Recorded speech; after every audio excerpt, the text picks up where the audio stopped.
सभी को प्रणाम। परम पूज्य गुरुदेव वंदे माता जी के सूक्ष्म संरक्षण में एक दिव्य स्वाध्याय हुआ और आप सभी से साझा किया जा रहा है। सबसे पहले तो ये बताना चाहेंगे कि ये स्वाध्याय स्वयं से करने का ऐसा कोई भाव नहीं था। फेसबुक पर एक बहुत दिव्य आर्टिकल मिला जिसमें अष्ट सखियों के बारे में विवरण था।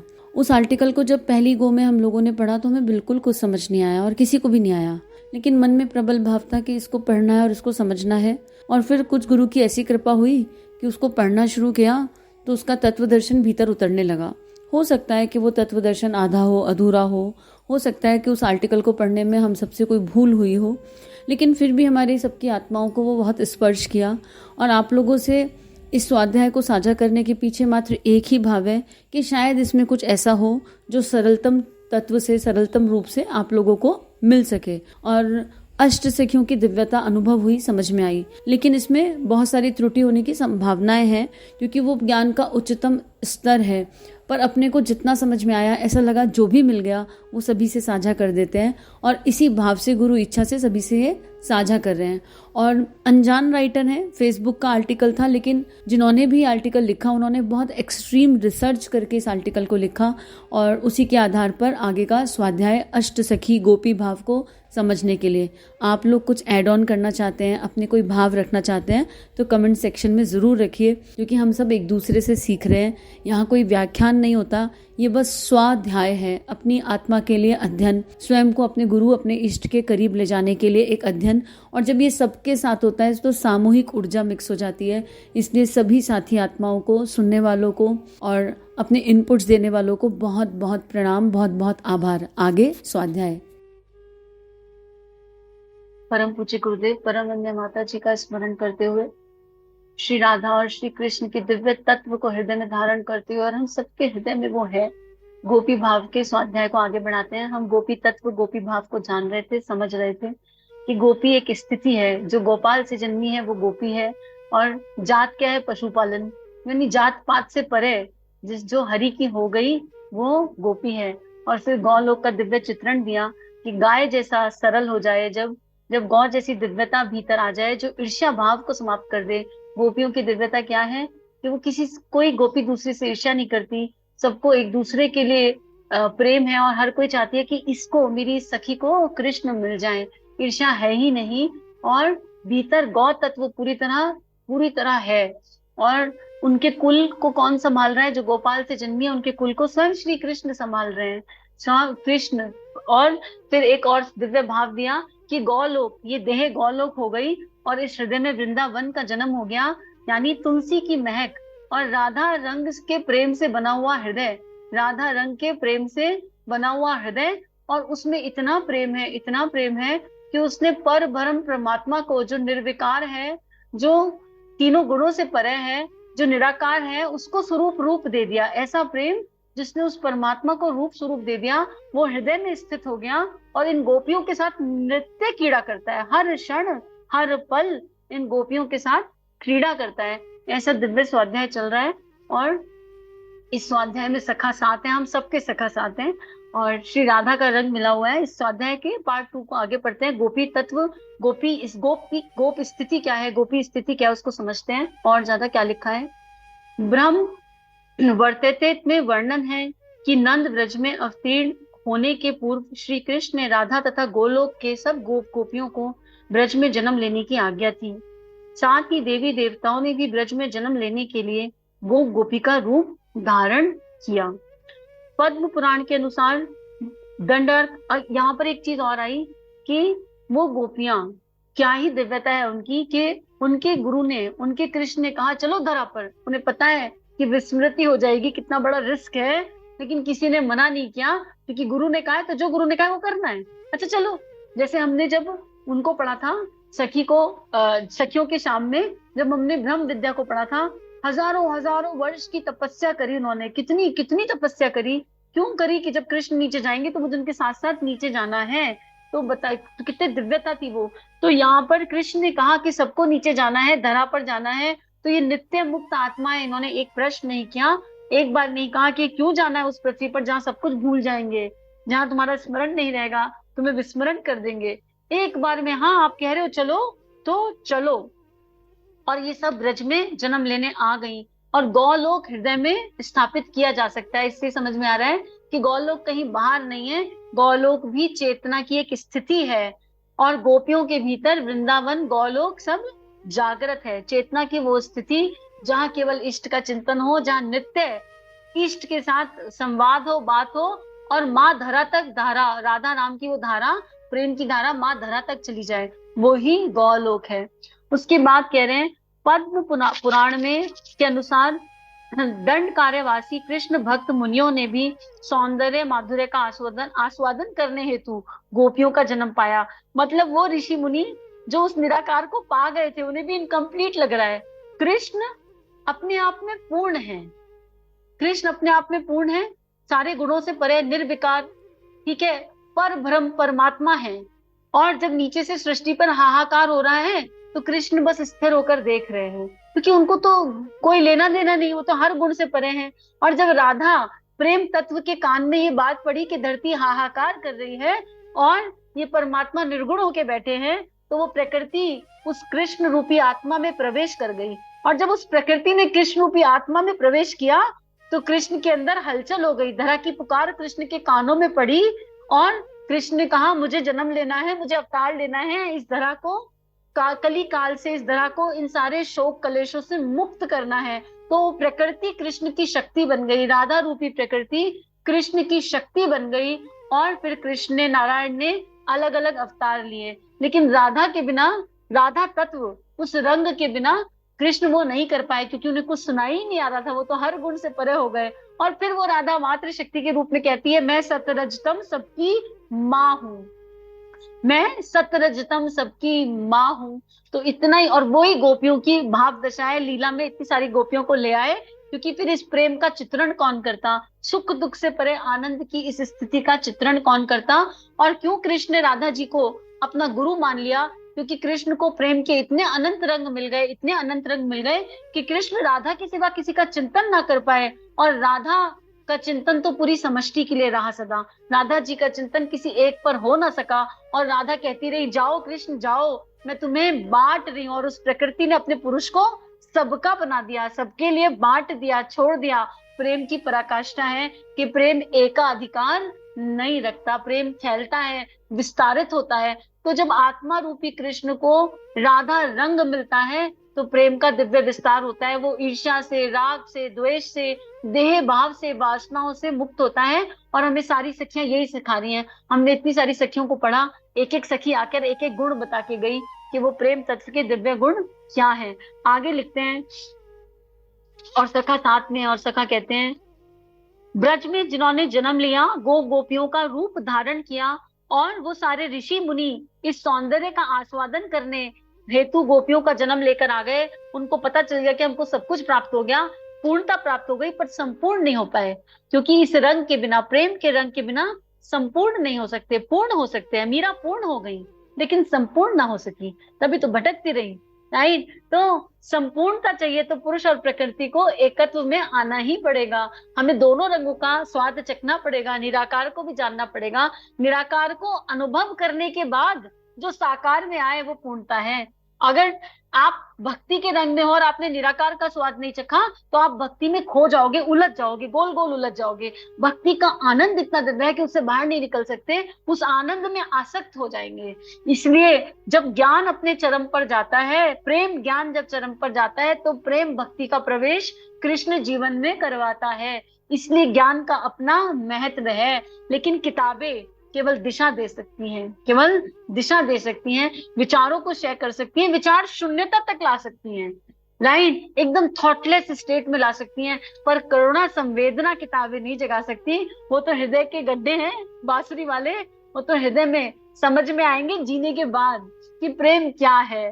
तो लेकिन उस स्थिति तक, गोपी भाव में आने के लिए उस चरम स्थिति तक आना पड़ेगा जो सखियों ने बताया। सारी सखियां उस स्थिति में स्थित होने के बाद कहीं गोपी वाली स्थिति में, कहीं सखी वाले भाव में पहुंच पाई हैं। फिर कहते हैं, क्या कहते हैं आगे, यही एक दूसरे स्थल पर तांत्रिक प्रभाव के कारण वंशी रव को अनाहत नाद, कालिंदी को सुषुम्ना तथा गोपियों को योगिनी कहा गया। इसको कृष्ण समझाएंगे, क्या कह रहे हैं एक दूसरे स्थल पर कहीं और जगह, क्योंकि ये रिसर्च है ना, ये जिन्होंने भी ये रिसर्च करी, इन्होंने क्या ही रिसर्च करी है, एक आर्टिकल फेसबुक का, और उसने हमारे जीवन को परिवर्तित करना शुरू कर दिया है। इस रिसर्चर को धन्यवाद है, जाने कहाँ से रिसर्च करके आया, और नाम भी नहीं है। ये देखो कि रिसर्च करी, फेसबुक पे पोस्ट डाली, पर नीचे कोई नाम नहीं है। क्या कहते हैं, तांत्रिक प्रभाव के कारण वंशी रव को अनाहत नाद, अनाहत नाद क्या है, वो नाद जहां दो लोग नहीं चाहिए और फिर भी आवाज आ रही है, राधा कृष्ण दो नहीं है, एक है, लेकिन फिर भी क्या प्रेम की ध्वनि निकाली, ऐसी बांसुरी बजी कि सब पागल हो गए। यानी अनाहत नाद जिसमें दो दो की जरूरत नहीं है, एक ऐसा नाद। और कालिंदी को सुषुम्ना और गोपियों को योगिनी कहा गया। कृष्ण योग है, कृष्ण योग है जो सुषुम्ना नाड़ी में बह गए शायद, और एक तीसरे स्थिर पर इन्हें श्रुति श्रुति रूपिणी कहा गया। जो मुझे समझ में आ रहा है यहाँ पर जो कृष्ण बता रहे हैं, श्रुति जिसे सुन सके, जिसको सुनकर जिसके रूप का चित्रण किया जा सके, श्रुति रूपिणी। क्योंकि कह रहे हैं कहीं पर भी नहीं है, कान्हा के बहुत कम जगह गोपियों के बारे में लिखा है, लेकिन सुन सुनकर जिसका चित्रण किया जा रहा है, श्रुति रूपिणी, वो ये दिव्य गोपियां हैं जो हमारे भीतर के अनाहत नाद को जागृत कर देती है, हमारे भीतर की योग की परम अवस्था को जागृत कर सकती हैं और सुषुम्ना में प्राण का प्रवाह ला सकती हैं। ये वो शक्ति है, गोपी शक्ति, जो सुषुम्ना में प्राण का प्रवाह ला सकती है। और मैं देख रही हूँ कि हमारे साथ ना भैया जुड़े हुए हैं, अमर भैया, और भैया का स्वाध्याय बहुत स्ट्रांग है। तो भैया आपको कहीं पर भी ऐसा लगे कि आप कुछ ऐड ऑन करके हम सबको कुछ दे सकते हो, तो प्लीज एक क्षण भी मत लगाना ऐड करने के लिए, क्योंकि आपके पास जो तत्व है वो हम में से किसी के पास यहाँ नहीं है, और कृष्ण की कृपा सब पर बराबर है। यही वो सूरदास की चेतना, इन्हीं का कॉल आया था, ये आ गए साथ में, मैंने बताया था ना कि कॉल आ रहा है और यहाँ सूरदास को पढ़ रहे हैं, यही वो चेतना है। तो और इन्हीं के बारे में लिखा था कि सूरदास गोपी थे और फिर राधा और कृष्ण को एक साथ लेके जन्मे, हमने अभी पढ़ा थोड़ी देर पहले। तो मैं आपसे बिल्कुल अधिकार भाव से, मैं तो आपकी गुड़िया हूँ, गुड्डो हूँ, और उसी अधिकार भाव से कह रही हूँ कि जहां आपको लगे कि आप ऐड ऑन कर सकते हो, आप हमें समझा सकते हो, पढ़ा सकते हो, आप हमें तुरंत पढ़ा देना, हमें तुरंत बता देना, क्योंकि आपके पास जो है ज्ञान, हमको वो ज्ञान समझ नहीं आया आज तक जीवन भर।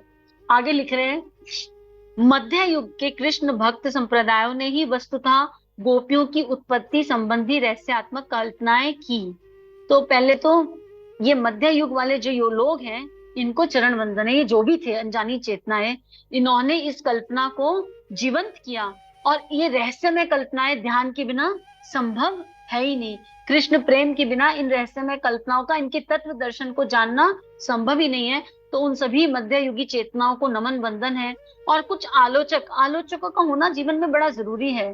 क्यों? आलोचक नहीं हो तो भक्ति प्रकाशित ना हो। मीरा के जीवन में अगर आलोचक नहीं होते तो कौन याद करता मीरा को?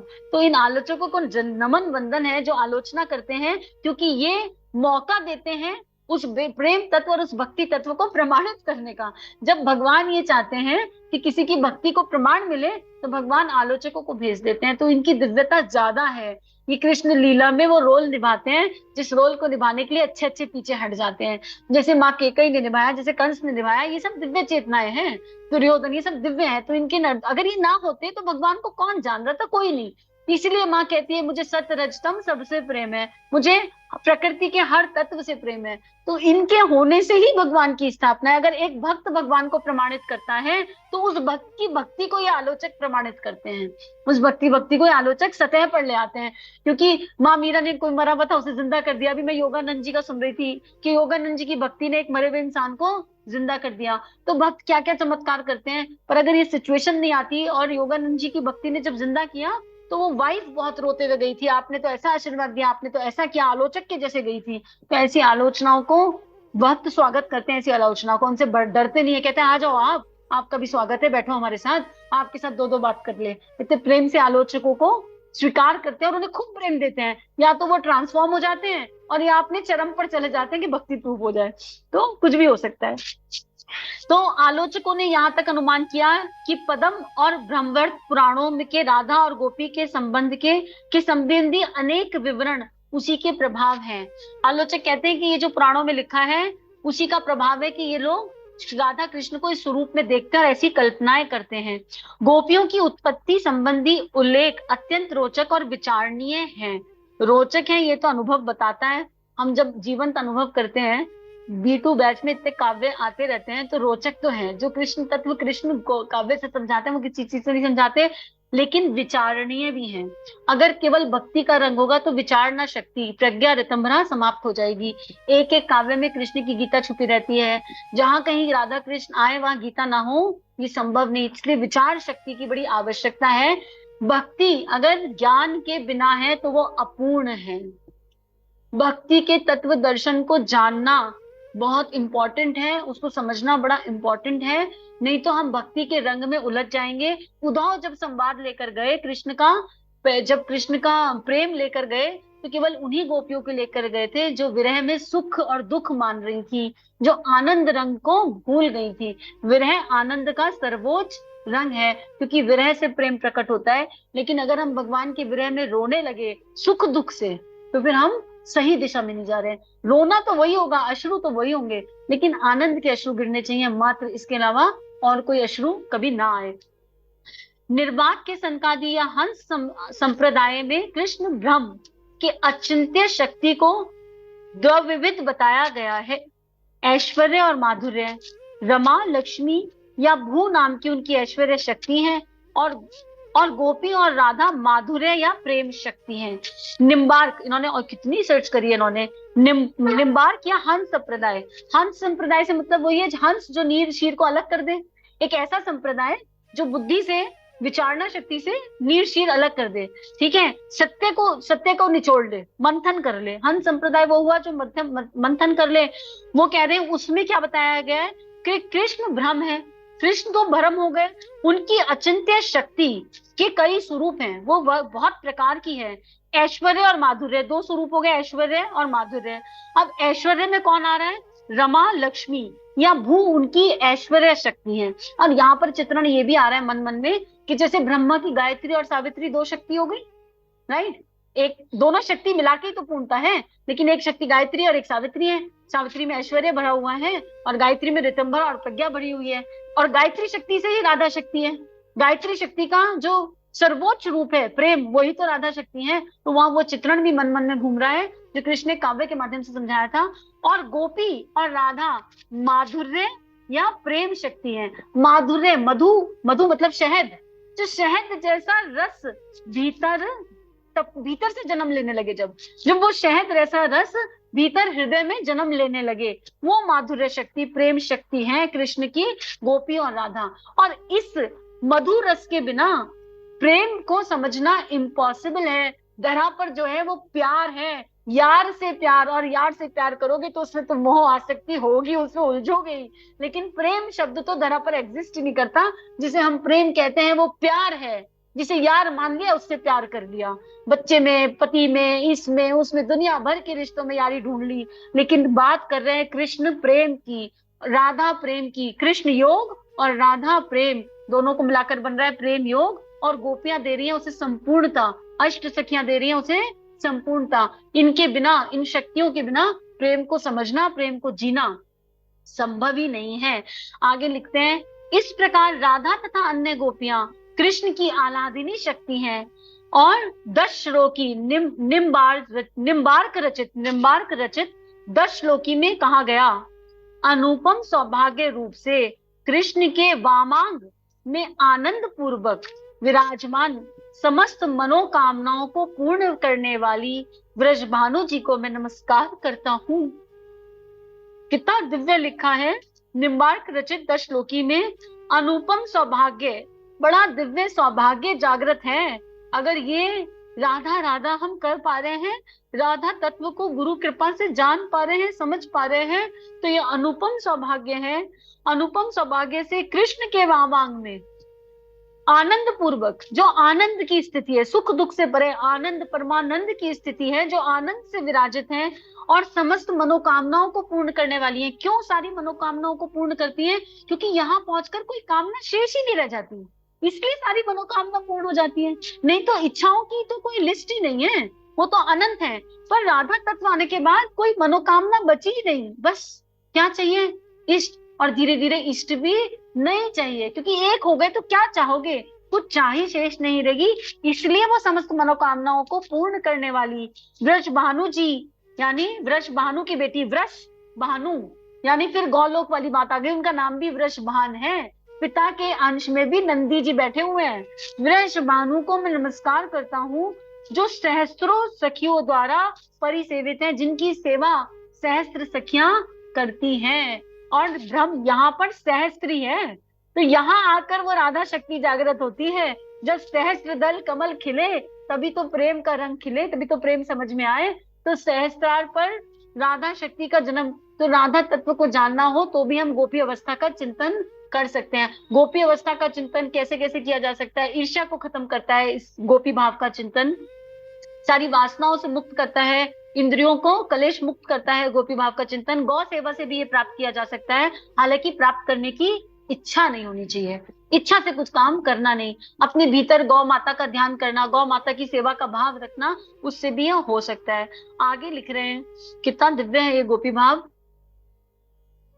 गोपी संबंधी सबसे अधिक विस्तार गौड़ीय वैष्णव चैतन्य संप्रदाय और पुष्टि मार्ग वल्लभ संप्रदाय में मिलते हैं। तो इन दोनों संप्रदायों में जितने भी दिव्य चेतना हुई है, सबसे पहले उनको नमन, और फिर से जिन्होंने ये रिसर्च करी उनको नमन। जाने कौन कौन सी संप्रदायों को पढ़ के इन्होंने एक जिस्ट निकाला 35-37 पेज का, और उसमें उन्होंने सब कुछ भर दिया।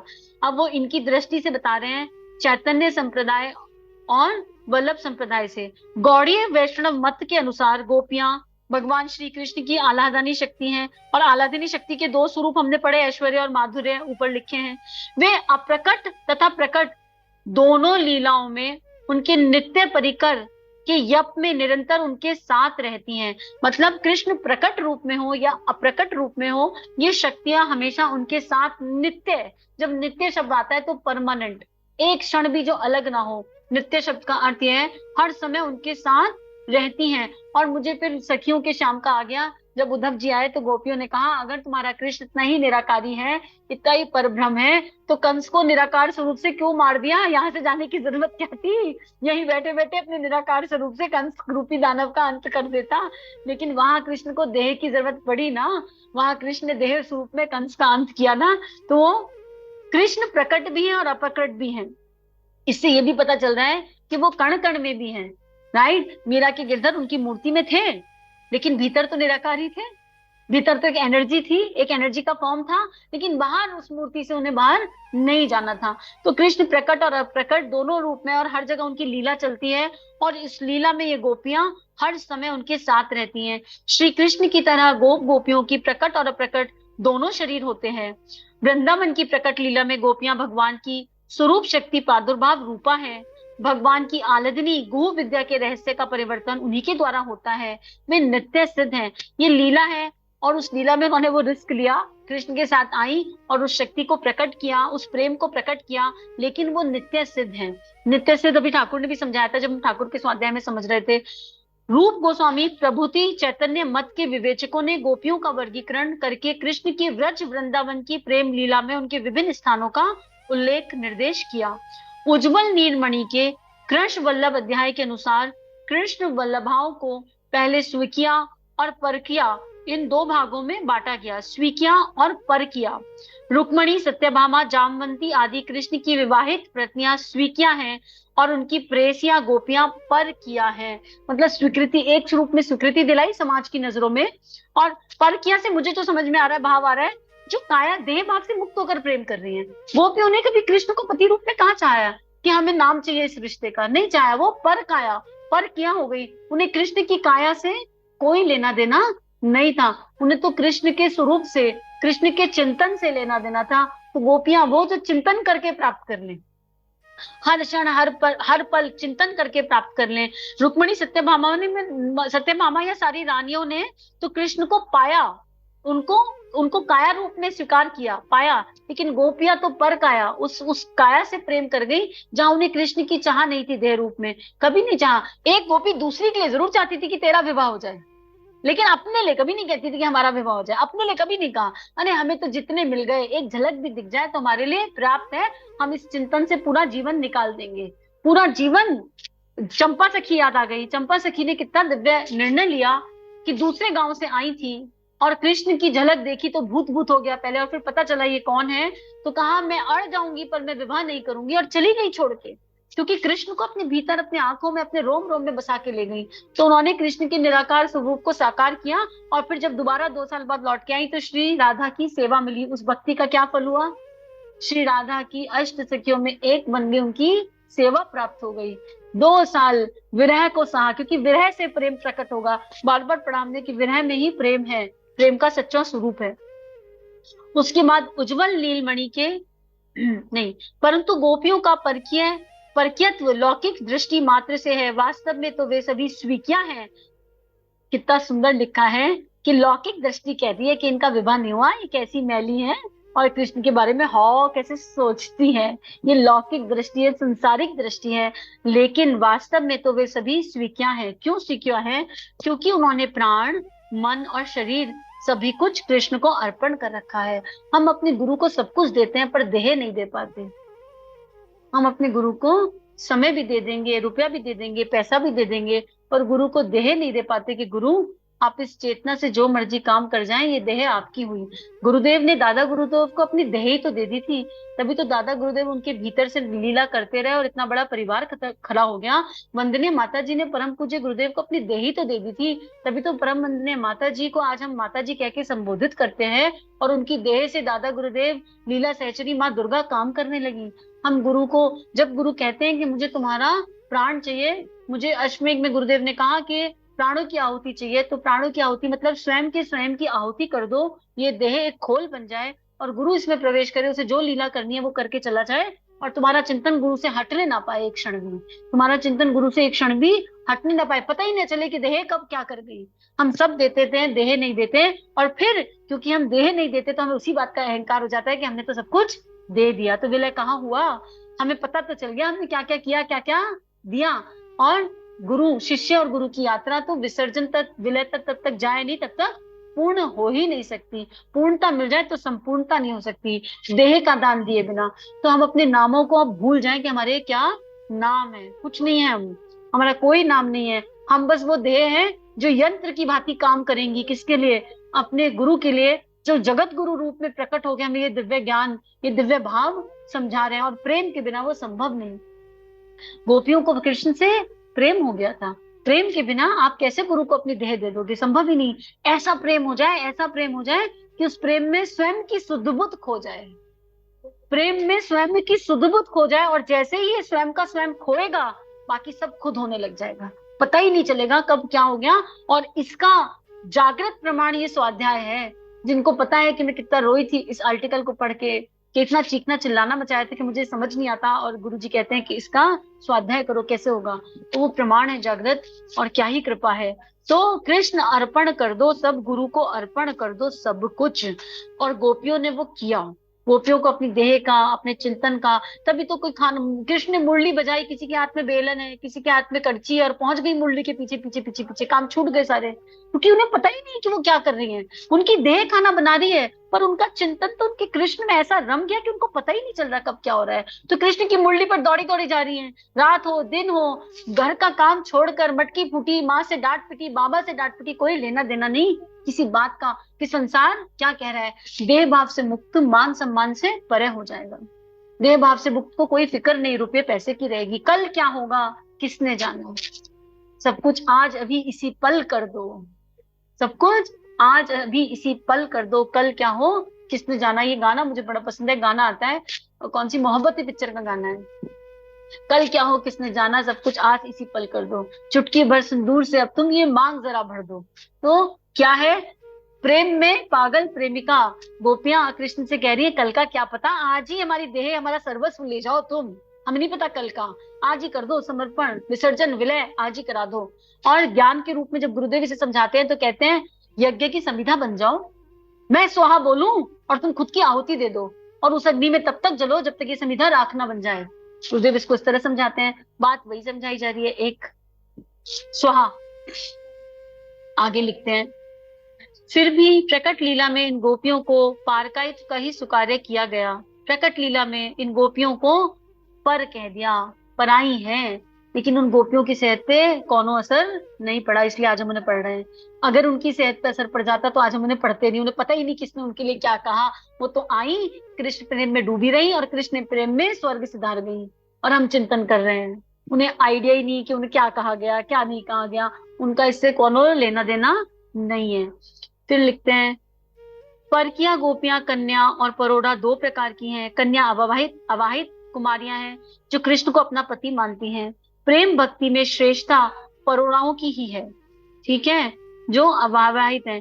परोढ़ा गोपी पुनः तीन प्रकार की हैं। फिर से पढ़ लेते हैं, परकिया गोपियां कन्या और परोढ़ा दो प्रकार की हैं। दो प्रकार हो गए, कन्या और परोढ़ा। कन्या अविवाहित कुमारियां हैं जो कृष्ण को अपना पति मानती है। प्रौढ़ा मतलब कि जो वयस्क थोड़ा सा, मतलब कन्या से ऊपर की जो चली गई, प्रौढ़ा। देखिए आगे क्या लिखते हैं कृष्ण में। कन्या अविवाहित कुमारियां हैं, ये अनमैरिड हैं जो कृष्ण को अपना पति मानती हैं। प्रेम भक्ति में श्रेष्ठता प्रौढ़ाओं की है। कन्याओं ने तो शादी ही नहीं करी, तो गुरुदेव ने लिखा जिन्होंने नहीं करी वो मत करना, पर जिन्होंने कर ली वो ज्यादा श्रेष्ठ है। इसमें भी तीन प्रकार हैं, नित्य प्रिया, साधना परा और देवी। गोपियां प्रौढ़ा जो हैं वो तीन प्रकार की हैं, नृत्य प्रिया, साधन परा, साधना प्रिया नहीं, साधन परा और देवी। जो गोपियां नित्य काल के लिए नृत्य वृंदावन में श्री कृष्ण लीला के परिकर की अंग में है, वे नृत्य प्रिया। जो गोपियां नित्य काल के लिए नृत्य वृंदावन में श्री कृष्ण के लीला परिकर के अंग में है, वे नित्य प्रिया। ये वस्तुतः वे भक्त जीव हैं जिन्होंने प्रेम भक्ति द्वारा भगवत स्वरूप में प्रवेश पा लिया। और जो नित्य सिद्ध गोपियां देह से उनकी लीला के अभिन्न अंग बन गए। नित्य प्रिया गोपियों को प्राचीना भी कहा जाता है, क्योंकि ये वो जीव हैं जो बहुत लंबी साधना के फलस्वरूप गोपी देह पाते हैं।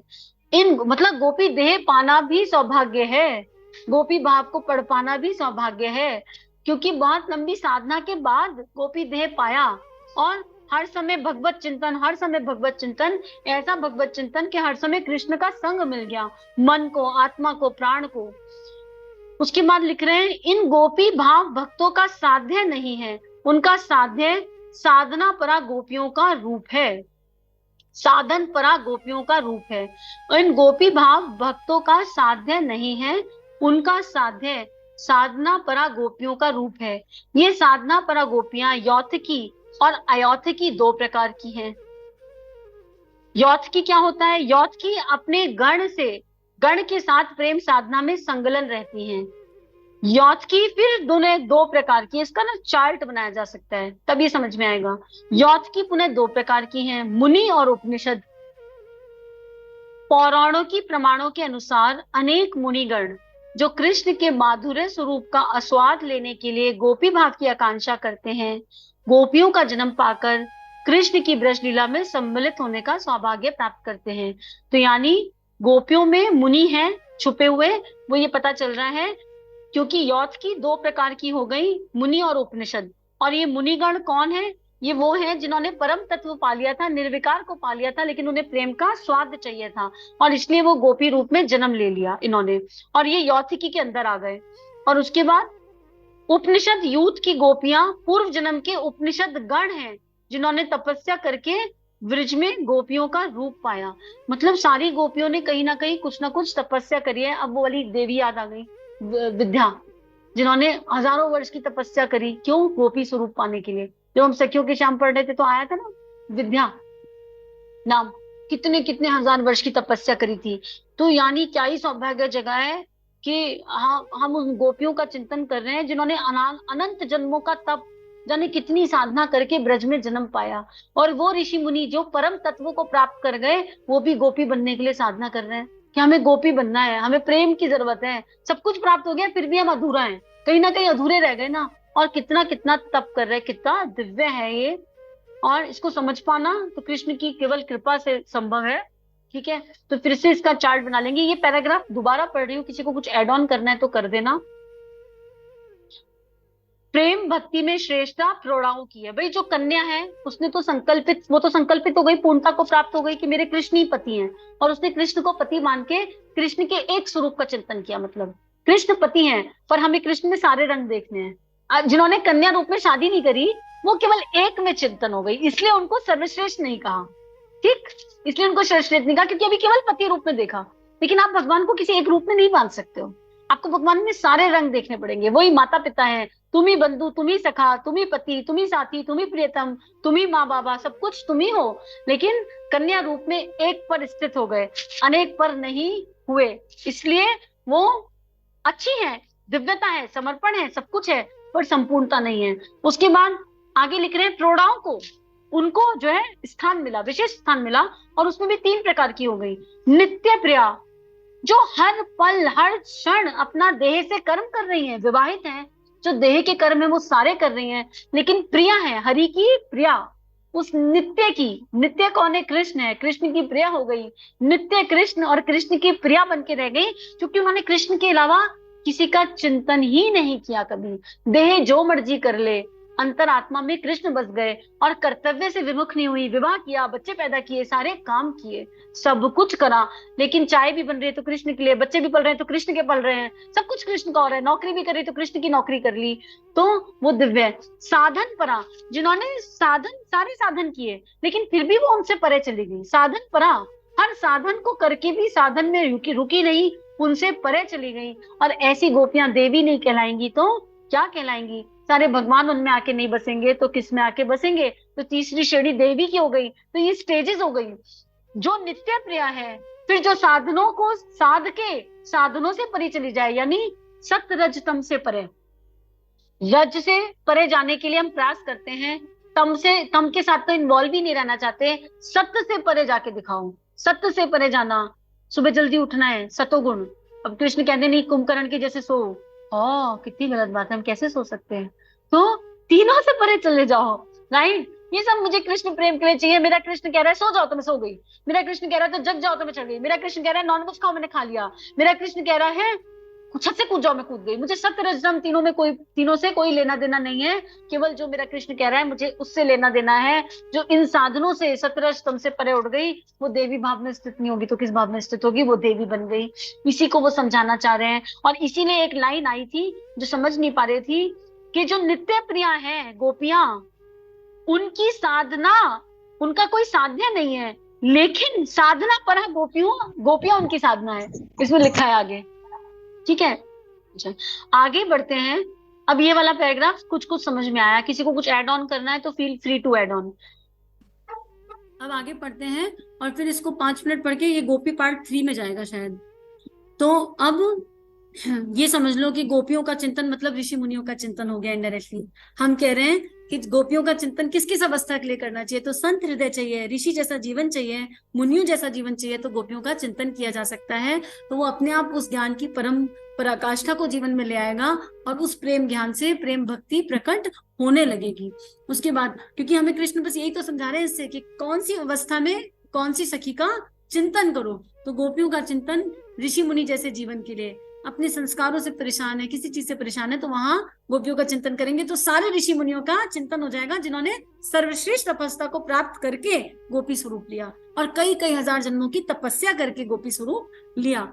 इसके बाद लिखते हैं देवी कौन गोपियां हैं? देवी उन गोपियों का नाम है जो नित्य प्राणों के अंश से श्री कृष्ण के संतोष के लिए उस समय देवी के रूप में जन्म लेती हैं। नित्य प्रियों के अंश से जिनका जन्म हुआ, जिन्होंने उस स्टेप को क्लीन कर लिया। स्टेजेस हो गई ना 3 तरह की। तो देवी वो गोपियां हैं जो नित्य प्रिय स्टेप को पूरा कर लेती हैं और फिर कृष्ण के संतोष के लिए देवी रूप से जन्म लेती हैं। जब स्वयं श्री कृष्ण देव योनि में अंश अवतार धारण करते हैं, उपयुक्त कन्या गोपियां ही ये देवियां हैं जो नित्य प्रियों की परम सखियों का पद प्राप्त करती हैं। यानी अष्ट सखियां ही वो परम पद प्राप्त करती हैं। ये सारी स्टेजेस क्लीन करने के बाद वो परम पद जीवन में आता है, जब राधा राधा मुख गाता है। अगर एक बार भी राधा नाम निकल गया तो सोचो क्या ही जीवन और चेतना धन्य हो गई, क्या ही कृपा हो गई। नित्य प्रिया गोपियों में 8 गोपियां युथेश्वरी होती हैं। प्रत्येक युथ में युथेश्वरी गोपियों की भाव की असंख्य गोपियां होती हैं। अब ये ग्रुप्स हैं गोपियों के, यानी विशाखा एक अवस्था है और उस अवस्था का एक ग्रुप है और उस अवस्था जैसी कई सारी गोपियां हैं। यानी ये अष्ट सखियां एक अवस्था है और उस अवस्था की कई सारी गोपियां हैं। जिसने वो अवस्था प्राप्त कर ली वो विशाखा अवस्था हो गई, वो ललिता अवस्था हो गई। ये सारी गोपियां अवस्था है। ये कृष्ण कल भी समझाना चाह रहे थे हमें कि गोपियां अवस्था है। तो कह रहे हैं कि यहाँ पर नित्य प्रिया गोपियों में 8 गोपियां युथेश्वरी हैं और हर यूथ में युथेश्वरी गोप की भाव की असंख्य गोपियां हैं। तो असंख्य विशाखाएं, असंख्य ललिता है, असंख्य तुंग विद्या है, नंबर इनफाइनाइट है जिसने उस अवस्था को प्राप्त कर लिया। क्योंकि कृष्ण भी तो असंख्य है, कृष्ण कहाँ एक है, कर्ण कर्ण में है, तो कृष्ण भी असंख्य है। राधा और चंद्रावली सर्व प्रधान युथेश्वरी गोपियां हैं, इनमें भी राधा सर्वश्रेष्ठ महाभाव स्वरूपा है। तो राधा भी एक अवस्था है, प्रेम की परमावस्था, प्रेम की चरम अवस्था जो कृष्ण को जागृत कर दे, प्रेम की वो अवस्था जहाँ कृष्ण चाकर बन के पीछे पीछे घूमे, वो अवस्था जहाँ कृष्ण राधा जी के चरणों को शीश पर धारण करे कि तुमने मुझे बताया कि माँ धरा के लिए क्या करने की आवश्यकता है।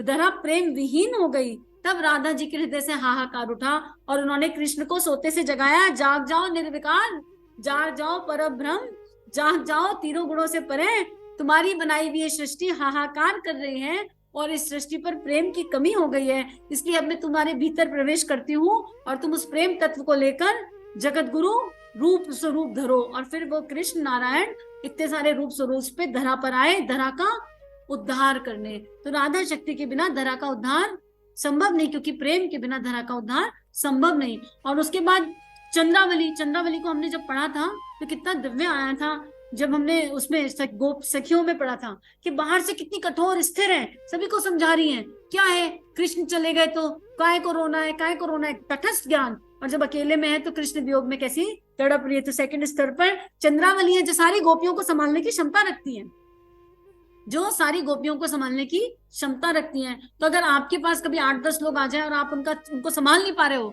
तो माँ चंद्रावली का ध्यान कर लो कि और उन चंद्रावली का आशीष सबको दिला दो, क्योंकि संभालने वाली शक्ति तो फिर वही है। राधा प्रेम है, तो उस प्रेम में जो भाव आएंगे उनको संभालने वाली शक्ति चंद्रावली है। चंद्रावली जी ने बार बार श्री राधा को संभाला है। हमने पढ़ा सखियों के शाम में कि कैसे उन्होंने श्री राधा को संभाला। जब श्री राधा विरह और प्रेम के चरम पर थी तो चंद्रावली उन्हें खाना खिलाती थी, उन्हें पानी पिलाती थी। तो जब किसी को देखो इस भाव में और लगे कि संभल नहीं पा रहा है, तो चंद्रावली जी का ध्यान करो और उनसे प्रार्थना करो कि इनको दिशा दो। तो जब खुद को भी देखो लॉस्ट होते हुए कि अब नहीं हो पा रहा, जब कहो गड्ढे ज्यादा हो गए, तो माँ चंद्रावली का ध्यान कर लो, माँ शक्ति बन के भीतर उतर जाओ, जिससे गुरु के कहे हुए राधा भाव को हम माँ धरा तक पहुंचा सके।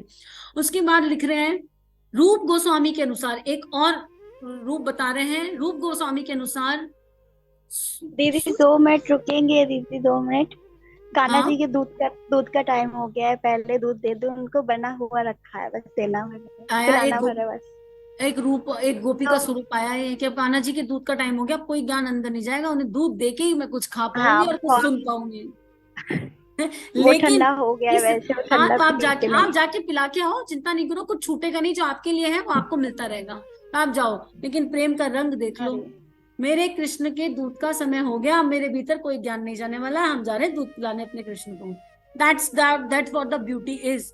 और हमें ये छोड़ना नहीं, तो हमने अपना भाव रख दिया। अब तुम करते हो स्वाध्याय तो कर लो, छोड़ते हो तो छोड़ो, हमें कोई लेना देना नहीं है। क्या ऐसे के भीतर कृष्ण खुद प्रकट नहीं हो जाएंगे? अरे छोड़िए स्वाध्याय, मैं तुझे 100 स्वाध्याय और करा दूंगा ना, नहीं हो जाएंगे भगवान प्रकट ऐसे के पीछे? यही तो प्रेम है। लेकिन लौकिक दृष्टि से देखोगे, अरे ये पागल हो गई है, इतना अच्छा स्वाध्याय चल रहा है, इसको छोड़ के इनको कृष्ण को दूध पिलाना। लौकिक दृष्टि तो यही कहेगी कि प्रेम को समझ नहीं सकते। कितना दिव्य प्रेम रस बहा दिया एक क्षण में, कितना दिव्य प्रेम रस।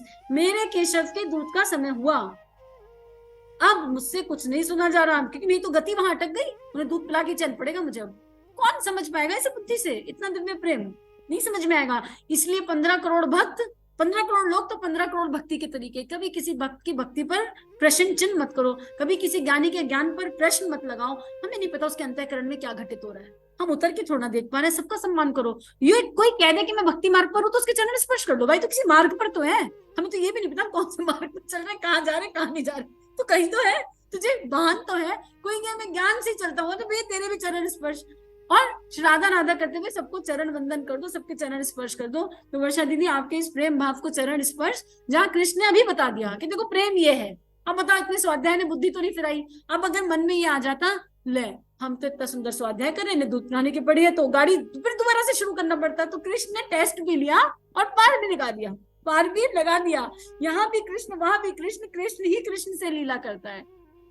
अगर मन में ये भाव आने की संभावना थी ना, अरे यहाँ से तो कृष्ण इतना अच्छा स्वाध्याय करा रहे हैं और इनको दूध पिलाना है, तो हमने तो तुरंत ये आ सकता था कि, लेकिन कृपा देखो, एक हाथ से संभाल लिया क्या संभाल लिया, ऐसा लगा मैया बाबा को दूध पिलाने जा रही है, मैया बाबा के दूध का समय हो गया है। वहां तो उन्हें कोई खाना पीना नहीं पूछ रहा, तुरंत ये बाबा रानी नहीं, पिलाओ पिलाओ, मैया बाबा दूध पियेंगे। उन्हें खाना पीना, उनका नहाना सब छूट चुका है, कोई नहीं मिल रहा, उन्हें कुछ नहीं मिल पा रहा। अब आगे पढ़ते हैं। और कृष्ण ऐसी गोपी का स्वाध्याय थोड़ा ना छूटने देंगे। आनंद में हो गया मन, ऐसा कर रहा है राधा राधा करके पार्ट 3 पर चले जाए और इस स्वाध्याय को यहाँ अंत करते हैं। फिर दोबारा रिकॉर्डिंग स्टॉप करती हूँ, राधा जी का स्मरण करती हूँ। और अब तो मैया बाबा की याद आ गई बहुत। राधा राधा राधा राधा राधा राधा राधा राधा राधा राधा राधा राधा राधा राधा राधे राधे शारदे माँ, राधे राधे शारदे, तार दे माँ तार दे, राधे राधे शारदे, राधे राधे शारदे माँ तार दे, माँ तार दे। वर्षा दीदी आपकी भक्ति को नमन, thank you so very much, बहुत सारा प्यार। ऑडियो का सार तत्व पढ़ने के लिए डिस्क्रिप्शन बॉक्स देखिए।